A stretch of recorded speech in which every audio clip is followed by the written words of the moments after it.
Mi paso por WIC lo recuerdo con especial cariño.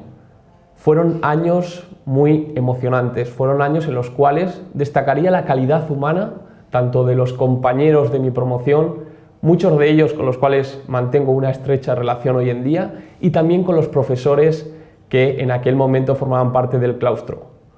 Además, me gustaría destacar como anécdota el lanzamiento del periódico Newsweek, que lanzamos conjuntamente con algunos de estos profesores y también con mis compañeros de promoción.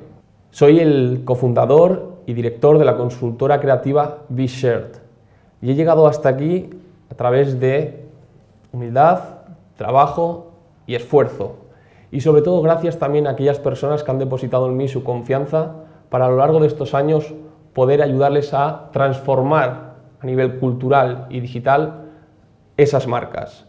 Así que muchísimas gracias a todos ellos por darme la oportunidad de seguir incrementando el valor de tantas marcas comerciales y personales a lo largo de estos años.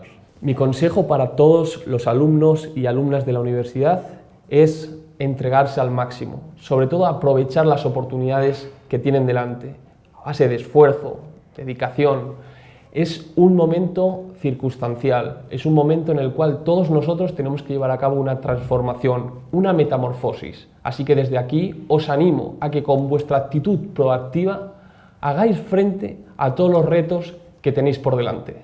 Cuando estaba en la universidad todavía no existían los premios INMA, pero para mí es muy importante reconocer, valorar y potenciar el talento que florece en la facultad.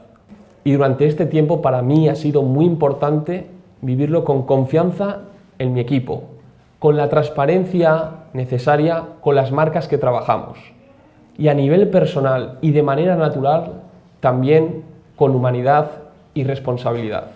Y aprovecho para enviaros mi felicitación en una jornada tan especial y emotiva.